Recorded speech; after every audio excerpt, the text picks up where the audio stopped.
और ईरान अब तक क्यों झुकने का नाम नहीं ले रहा है? ईरान के पास कितने मिसाइल है इसको समझते हैं। देखिए ये जो रडार आते हैं सब, ये बहुत महंगे रडार होते हैं सब। ये बैलिस्टिक मिसाइल को 5000 किलोमीटर दूर से ही पकड़ लेते हैं। किसी का दाम है 800 करोड़, किसी का 8000 करोड़, 5000 करोड़, बहुत महंगे आते हैं सब। 100 किलोमीटर के आसपास इधर रहेगा, मार के मिसाइल मार के गिरा देगा, रास्ते में ही गिरा देगा। तो ये रडार बहुत काम करते हैं सब। और ये रडार कैसे काम करेगा? एक रडार रहेगा, इसके पास कंट्रोल यूनिट रहेगा, ये देखेगा, ये बताएगा कि मेरा जहाज है कि दुश्मन का जहाज। ईरान ने ना आंखें फोड़ दिया, इन लोग का रडारे मार के फोड़ दिया। देखिए इस सारा रडार कोई सस्ता नहीं है, कोई 1000 करोड़, कोई 2000 करोड़, कोई 700 करोड़, कोई 1200 करोड़, कोई 10,000 करोड़, मारा धुआं धुआं कर दिया, आंखें फोड़ दिया। ये तो वही हाल हो गया कि कीड़ा मारने के लिए दवाई लाए हैं, आज दवाई में कीड़ा पड़ गया, या जब हाल हो गया। ये रडार का काम था दुश्मन को देखना कि कोनो मिसाइल जहाज नहीं आ रहा है, एकरे मार के फोड़ दिया।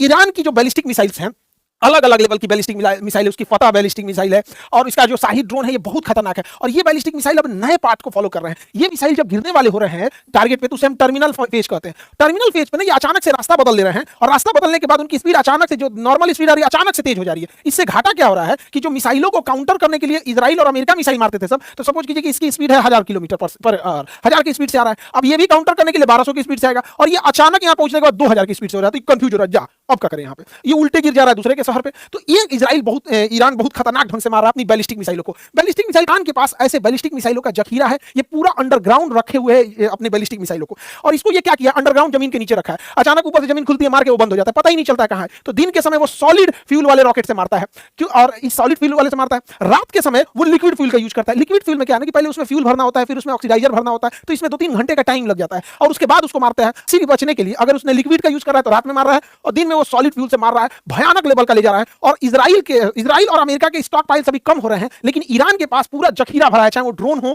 या उसके पास मिसाइल हो, बैलिस्टिक मिसाइल का पूरा जखीरा भरा है। और प्रतिदिन वो 500 ऐसे ड्रोन और मिसाइल बना रहा है पर डे के हिसाब से। ये सबसे बड़ा खतरनाक बात है। और ईरान के पास सबसे जबरदस्त जो है वो क्लस्टर मिसाइल आ गया है। क्लस्टर मिसाइल क्या होता है? वो सिंगल मिसाइल होता है, लेकिन उसके अंदर छोटे छोटे बम भरे होते हैं। जब ये जाता है क्लस्टर मिसाइल दुश्मन की टेरिटरी में पहुंचता है, तो इसका आउटर केसिंग खुल जाता है और छोटे छोटे भाग में बहुत ज्यादा बढ़ जाता है। अब ये तुरंत भी फट सकते हैं, 2 दिन बाद भी फट सकते हैं, 2 साल बाद भी फट सकते हैं। ये बहुत खतरनाक होता है। अमेरिका और इजराइल की यही कमजोरी, हम 1 साल पहले भी बोले थे क्लस्टर बम इनकी कमजोरी है, लेकिन इन पर उन्होंने बैन लगा रखा है। लेकिन यह टेक्नोलॉजी रूस और चाइना से लेके ईरान इनके ऊपर हमला कर रहा है क्लस्टर मिसाइल से। इतना ही नहीं, जिस बिल्डिंग में अमेरिका के राजदूत रुके थे सब, जिसके उसके कमांडर रुके थे, किस फ्लोर पे रुके थे सब, ये भी जानकारी ईरान के पास थी, और ठीक उसी फ्लोर पे जाके हमला हुआ है और मरे हैं सब अमेरिका के कमांडर सब। ये सारी जानकारी रूस प्रोवाइड कर रहा है, क्योंकि इससे पहले ही उन लोग के अंदर ये जो कॉम्प्रिहेंसिव ट्रीटी हो, 3 साल से रूस जो लड़ रहा था उसका पूरा अनुभव, ड्रोन का अनुभव ईरान के पास है। अमेरिका में ट्रंप पगलाया हुआ है व्हाइट हाउस में, इसके लिए दुआ किया जा रहा है, सब दुआ मांग रहा है। ट्रंप भाई ने ईरान को हल्के में ले लिया, क्योंकि इनकी जो पैट्रियट मिसाइल है, जो ड्रोन को मार के गिरा रही है, मिसाइल को मार के गिरा रही है, 36 करोड़ की एक मिसाइल है। और ये मिसाइलों की संख्या भी एकदम कम हो गई है, क्योंकि यही मिसाइल इन्होंने यूक्रेन को दे रखा है पिछले 3 साल से। इजराइल को दे रखा है गाजा से लड़ने के लिए। 3rd मिसाइल है, इसकी भी संख्या कम हो गई है। और दूसरा कि ये 1 साल में 700 मिसाइलें बना सकते हैं ये लोग, 700। यानी सोचिए अगर इसकी संख्या कम हुई और ये युद्ध 1-2 महीना भी घिंच गया, तो इनके पास तब वो क्षमता नहीं बचेगी काउंटर अटैक करने का। इसीलिए इसको दुआ मांगा जा रहा है ट्रंप को, कि ट्रंप के ऊपर से नजर गुजर उतर जाए। भालू से फूकवा ले ट्रंप, भालू से फूकवा ले। हमारे यहाँ भालू से फूक दिया जाता है, वैसे भी उघारे तुम घूमता है एप्स्टीन फाइल में, भालू उघारे ही फूकता है। तो आज यहाँ पे भी उघारे फूकवा दिया जाएगा भालू से। भालू भाई फूक देना इसको।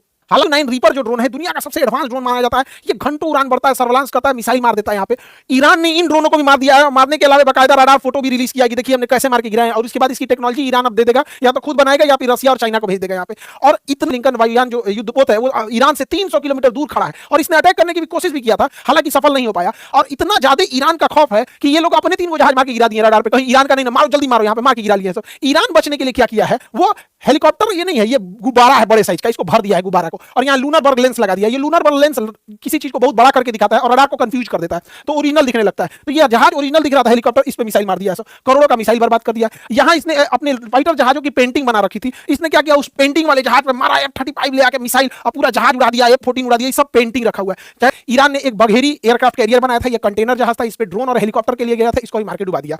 पूरा प्रदूषण हो गया है। अब कोई ठीक नहीं है कि ईरान अपने पेट्रोल का कुआं समुद्र में खोल देगा और पूरा समुद्र प्रदूषित होता है, कह देगा इजराइल ने तो मारा है, अमेरिका ने मारा है। तो ये भी होगा, इससे बहुत ज्यादा प्रदूषण होगा, पूरी समुद्र मेरीन लाइफ बर्बाद हो जाएगी। वायु प्रदूषण की तो धज्जी उड़ रखा है, पूरी दुनिया में भयंकर नहीं है। लेकिन समझिए ध्यान से इजराइल की इसके पीछे चाल क्या है। इजराइल जो है वो ईरान को काउंटर करने के लिए अमेरिकी नौसेना को यहां फंसा दिया है कि मारो तुम, अब अलग अलग जो अपने सैन्य अड्डा रखे वहां से ईरान को मारो। और इजरायली सेना टैंक लेकर रेडी है लेबनान पर कब्जा करने के लिए। लेबनान पर कब्जा करेगी, सीरिया पे भी आधा कब्जा कर ही लिया, गोलान हाइट वगैरह सब कब्जा कर लिया, क्योंकि इजराइल को ग्रेटर इजराइल बनना है, पूरा लेबनान कब्जा करना है, पूरा सीरिया, आधा इराक करना है, आधा सऊदी अरब कब्जा करेगा, यहां तक कब्जा करेगा। तो ये है ग्रेटर इजराइल। तो इजराइल ग्रेटर इजराइल की ओर बढ़ चुका है। लगभग 10 या 12 अप्रैल से ये लोग हमला करना चालू करेंगे, लेबनान के ऊपर हमला करेंगे। उसका एक रीजन भी है, ग्रेटर इजराइल बनना है और नेतन्याहू की सरकार बहुमत की सरकार नहीं है, वो बहुत जल्दी उसका गठबंधन टूट के गिर सकता है, इसलिए वो चाहते हैं कि युद्ध में उलझे रहे, कोई सरकार पे सवाल नहीं उठेगा, युद्ध की स्थिति होती है तब। तो ये उनका आगे का है। तो इस पे ना ये बैलेंस बूझ नहीं पाया, इसका एप्स्टीन फाइल में इनंगटे फोटो रख लिया है, ट्रम्प का नंगटे फोटो रख लिया है एप्स्टीन फाइल में। अभी ट्रम्प पगला गया है, भाई क्यों दिखाइयो मत, पूरा हमारी इज्जत बर्बाद हो जाएगा, तो कहा कि हाफ पैंट वाला दिखा देते हैं, और नंगटे वाला रख लिया। अभी जहां जहां इजराइल बोल रहा है वहां वहां बम मार रहा है। इसका लड़ाई ईरान से था ही नहीं और उसको मारे फिर रहा है, और इधर इजराइल जो है वो लेबनान पे कब्जा करने को तैयार है। ये बात अमेरिकी भी समझ रहे हैं, इसलिए अमेरिका के संसद में ही इसका विरोध हो रहा है। अमेरिकी मरीन कमांडो ने पूरा विरोध किया कि क्यों ईरान में जा रहे हो, ये अमेरिका की लड़ाई नहीं है, ये इजराइल की लड़ाई है। तो इसको खींच के ले गया, इसका हाथ टूट गया।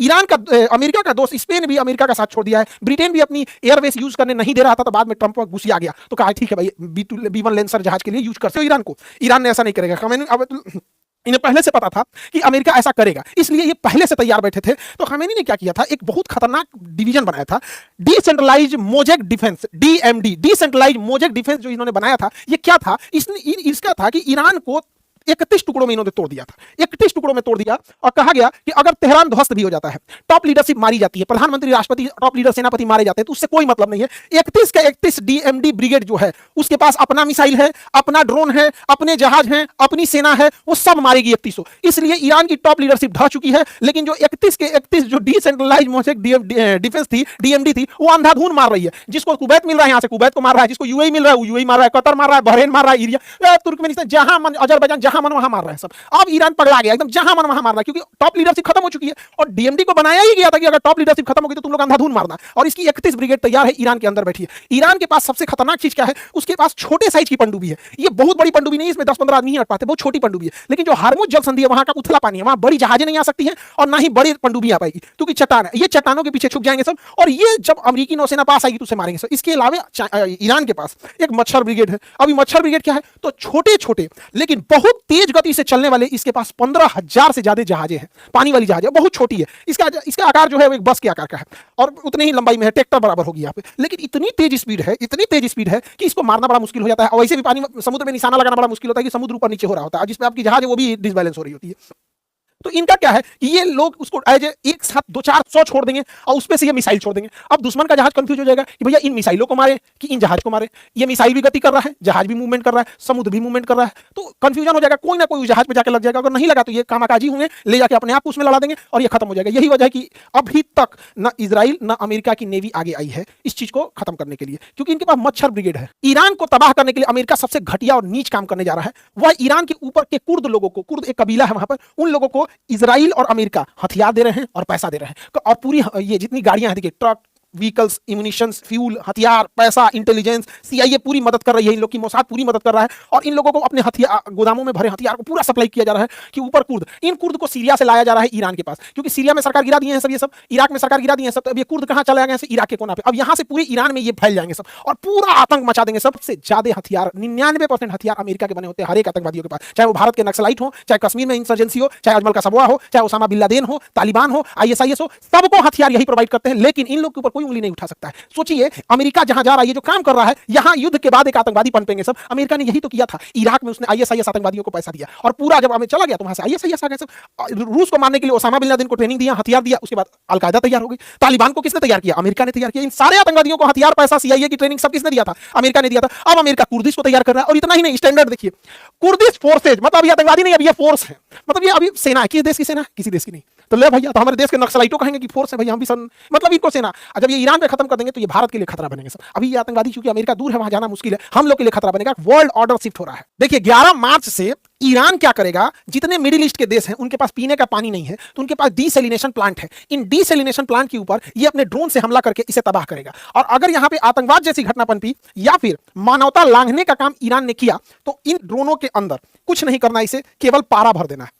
पारा यानी मरकरी, ये सब हम लोग देखे होंगे थर्मामीटर में होता है, बुखार नापने वाले थर्मामीटर में पारा होता है। अगर ये पारा पानी में मिल गया तो पानी जैसे हम पिएंगे, या वो पानी खेत में जाएगा, पेड़ पौधे उसे सूखेंगे, उससे सब्जी या फल बनेगा, उसे जैसे हम खाएंगे तो वो पारा हमारे ब्लड के थ्रू ब्रेन में चला जाएगा और हमें एक बीमारी हो जाएगी, मिनीमाता बीमारी। जापान में गलती से पारा के रिसाव से बहुत भयानक फैला हुआ था और पूरे शरीर में लकवा मार देता, हिलता ही नहीं, पैरालाइसिस हो जाता, पूरा शरीर, दिमाग काम नहीं करेगा यहाँ पे। तो जो इसने डीसैलिनेशन प्लांट पे मारा है, उसमें पारा भर के मारेगा, तो बचा हुआ, मान के चलिए इधर का डीसैलिनेशन प्लांट उड़ गया तो यहाँ का पानी सप्लाई बंद होगा, यहाँ का तो चालू होगा, लेकिन पारा मार देगा तो यहाँ को पिया नहीं बनेगा, तो जो डायरेक्ट गया वो गया, इनडायरेक्ट गया वो भी गया। तो ये बहुत भयानक मारने वाले हैं सब यहाँ पे, और ये लगभग मारना चालू करेगा 11 मार्च से। जितने भी लोग, इनके पास पानी नहीं है, ना कुवैत के पास है, ना अरब के पास है, ना Bahrain, Qatar, UAE, Oman, Iraq, किसी के पास पानी नहीं, मार को तबाह कर देगा। ईरान के पास भी उतना पानी नहीं है, लेकिन वो तो मर रहा है, उसके सुप्रीम लीडर को मार दिया गया, तो क्या करेगा? दुनिया में किसी को भी पता नहीं है कि युद्ध क्यों हो रहा है, इजराइल क्यों मार रहा है इसको, अमेरिकी नौसेना क्यों मार रही है, किसी को पूछिए क्यों मार रहा है, हमारा नहीं पता है। क्या ईरान के पास एटम बम है? नहीं, एटम बम नहीं है। अमेरिका ने B2 स्पिरिट से 5 महीना पहले बम मार के गिरा दिया था, कहा था कि सारे न्यूक्लियर साइट खत्म कर दिए, तो नहीं है पता। क्या ईरान ने आक्रमण किया है? तो नहीं किया है। क्या किसी तरह का एग्रेशन दिखाया है? नहीं दिखाया है। क्या कोई प्रोवोक किया युद्ध के लिए? नहीं। ये लोग क्या किया है? खुद जाके मिसाइल मारा है, खुद उस पर हमला किया है, उसके ऊपर 14 टन का बम गिरा दिया है, सैंक्शन लगा दिया है, प्रतिबंध लगा दिया, उसका तेल बिकने नहीं दे रहे हैं, उसका नोट चलने नहीं दे रहे हैं, उसकी करेंसी बर्बाद करती है। महंगाई इतनी भयानक हो गई है, फिर भी वहां की जनता अभी उतना विद्रोह नहीं किया जितना ये लोग चाह रहे थे, किसी को नहीं पता चल रहा है। यही रीजन है कि खुद इसका अमेरिका का विरोध हो रहा है। रूस ने विरोध किया, खैर रूस और चाइना तो नेचुरल दुश्मन है, लेकिन स्पेन अमेरिका का साथी होते भी विरोध कर रहा है, अमेरिका ब्रिटेन भी विरोध कर रहा है, फ्रांस भी विरोध कर रहा है। सिक्योरिटी काउंसिल में भी जब ये मैटर गया, इवन जब 1945 में यूनाइटेड नेशन ऑर्गेनाइजेशन की गठन हुई थी, इसने कहा था कि हम तृतीय विश्व युद्ध नहीं होने देंगे, तो इसके संविधान को चार्टर्ड कहते हैं। तो इसके संविधान अर्थात चार्टर्ड 2 में लिखा गया है कि कोई देश किसी दूसरे देश की संप्रभुता में मतलब कोई किसी प्रकार का खलल नहीं करेगा, दूसरे देश की संप्रभुता या जमीन नहीं कब्जा करेगा, दूसरे देश पर हमला नहीं करेगा। लेकिन खुलेआम चल रहा है, नियम कानून गरीब देशों के लिए होता है। अमेरिका और वेस्टर्न कंट्री का कहना है कि ईरान अपनी महिलाओं पर अत्याचार करता है। मतलब वही वेस्टर्न कंट्री जो महिलाओं को नंगे घुमाते हैं, वही वेस्टर्न कंट्री जो F3 फाइल में छोटी छोटी बच्चियों का रेप करते हैं, काट के खा जाते हैं सब। हमारे यहाँ हमें मीडिया, बाप रे बाप, भारत के लिए सबसे बड़ा खतरा, गृह युद्ध कराएंगे सब मीडिया सब। न्यूज चैनल पे बैठी 20 कन्याओं को कुछ नहीं दिखता है, तबाह कर देंगे सब पूरे घर द्वार को यहाँ पे। इसके हिसाब से, न्यूज चैनल के लोगों के हिसाब से खोमैनी खराब है क्योंकि इन्होंने बहुत अत्याचार किया है, लेकिन ट्रंप के खिलाफ एक बात नहीं निकलेगा इनसे। खोमैनी खराब है, लेकिन भैया ट्रंप को उघाड़े नाच रहा है, ये करो तो बोलो, तुमको कोई मतलब नहीं अपने देश के लिए डिक्टेटरशिप क्या किया उससे मतलब हम लोग को नहीं है। इसका कहना है, देखिए डबल स्टैंडर्ड, इसका कहना है कि खोमैनी ने हिजाब कर दिया, तब अब इहो हिजाब लगे लिए सऊदी अरब वाला, इन्हों पे बोलो, इनका पे ना बोलेगा, बोलने का मतलब समझ रहे ना, सेम चीज है। अगर हिजाब पे आपको बोलना ही है तो ईरान के साथ साथ सऊदी अरब को भी लेंगे, सऊदी अरब से तो तेल मिल रहा है, जब तेल बंद होगा, रिश्ते टूटेंगे, तब हमारे अंदर का ज्ञान निकलेगा। इसको ये सबसे दिक्कत है, लेकिन उघाड़े घूमने से कोई दिक्कत नहीं है। मतलब ये है आजाद मॉडर्न। किसी भी देश का अभी देश के समय सबसे बड़ी समस्या क्या है? न्यूज चैनल की 20 कन्याओं ने, नेशनल पॉलिसी और मीडिया का नैरेटिव दोनों अलग होते जा रहा है। ये किसी भी देश के लिए सबसे घातक होता है। हमारी नेशनल पॉलिसी, अरे भैया सरकार से बोलो ना कि गरिया दे ईरान को, हम लोग भी गरियाने लगेंगे। नेशनल पॉलिसी कहीं और जारी है और पब्लिक का नैरेटिव भी सब कुछ और बैठा रहे। यही होता है किसी भी फेल्ड कंट्री में। क्या होता है? बांग्लादेश में क्या हुआ? नेशनल पॉलिसी कुछ और थी, मीडिया का नैरेटिव कुछ और था। श्रीलंका में क्या हुआ? नेशनल पॉलिसी कुछ और थी, नैरेटिव कुछ और था। पाकिस्तान क्यों फेल्ड हुआ? नेशनल पॉलिटिक्स कुछ और है, संविधान कुछ और का था, पब्लिक कुछ और करी। तो इन लोगों से थोड़ा बच के रहने की जरूरत है, वरना ये लोग भी भारत को चौपट कर देगा। हमारी नेशनल पॉलिसी है, हमारा सरकार जिसके खिलाफ हम खिलाफ रहेंगे, तुर्की के खिलाफ तुर्की के खिलाफ रहेंगे, चाइना के खिलाफ रहेंगे हम यहाँ पे। लेकिन मीडिया में बैठी 20 कन्याओं को पता नहीं किसने अधिकार दे दिया कि ये लोग आके न नॉलेज न कुछ बकैती चालू कर देते हैं। ईरान, अमेरिका और इजराइल की लड़ाई में भारत की नौसेना के ऊपर एक बड़ा धर्म संकट हो गया, क्योंकि भारतीय नौसेना ने मिलान एक्सरसाइज में और ईरान को बुलाया था, और हमारी ईस्टर्न नेवल कमांड ने ट्वीट किया था ईरान के बारे में, बड़ा अच्छा बात किया था, ब्रिगेड ऑफ फ्रेंडशिप वगैरह, इंडियन नेवी को यहां शामिल किया गया था, इस सब के लिए यहां पर। लेकिन जब युद्ध समाप्त हुआ, ये युद्धाभ्यास समाप्त हो गया, तो ये विशाखापट्टनम से लौट रही थी जहाज ईरान के लिए, तब तक रास्ते में युद्ध हो गया। ये शिप जब जैसे इंडियन ओशन को पार करती है, बंगाल की खाड़ी को पार करती है और बांग्लादेश श्रीलंका के बाहर रहती है, तब इसे यहां रुक कर श्रीलंका से अंदर आने की अनुमति मांगती है डॉक करने के लिए। तब तक यहीं पर एक अमेरिकी पनडुब्बी से मार के डुबा दिया। अमेरिका का कहना ये जाके हमला करता है हमारे ऊपर, इसके पे कोई हथियार नहीं है। नियम होता है कि कोई भी युद्धाभ्यास के लिए आया तो उस पर हथियार नहीं होगा, तो हथियार नहीं हो गया, यहां डुबा गया। ये भारत को ह्यूमिलिएट करने के लिए कि आपके तट के पास हमने डुबाया है, और भारतीय नौसेना के पास इसका डिस्ट्रेस सिग्नल पहुंचा गया। तो भारतीय नौसेना से पहले श्रीलंका की नौसेना पहुंची जब देना जहाज डूबा था। तो ये भारत को अमेरिका हमेशा ह्यूमिलिएट करता है, हमेशा कुछ ना कुछ बोलता है। क्यों? समझिए ध्यान से, क्योंकि 2016 में मोदी जी कहे थे कि हमारी प्रायोरिटी है हिंद महासागर। सोमालिया में